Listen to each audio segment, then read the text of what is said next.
So in this Microsoft Word tutorial video, I am going to be showing you guys how to align images here in Microsoft Word. So the first thing you have to do is obviously open up Microsoft Word. Once that is done, go to the top left, press on Insert between Home and Draw, then go to Pictures right here and select a photo. For this example, I'm going to go ahead to Online Pictures right here and then select a free Creative Commons photo for this demonstration. So for the first photo, I'm going to go to the Airplanes tab and select a photo right here of this airplane, just like that. I'm then going to go ahead and just wrap text right here, make it tight.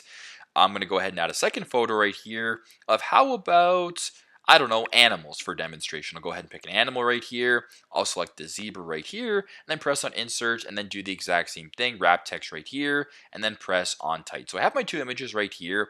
They're pretty much aligned to the center right now. If you want to align them, let's say to the left or to the right, it's super straightforward. I'll make this a little bit smaller and make this one a little bit smaller as well so it's easier for you guys to see. It's pretty straightforward. Press on the image right here. Then at the top here, there's this bar in this area. It says wrap text, bring forward, bring backward, etc. It actually does say align. So if you were to go ahead and press on align objects right here, so press on the image right here, press on align. What you can actually do now is you can align it to the left like that. You can align it to the center as it just was, or align it to the right.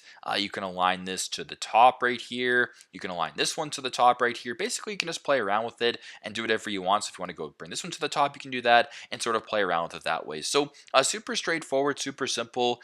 This is how to align images here in Microsoft Word. Thanks again for watching and hope this video helps.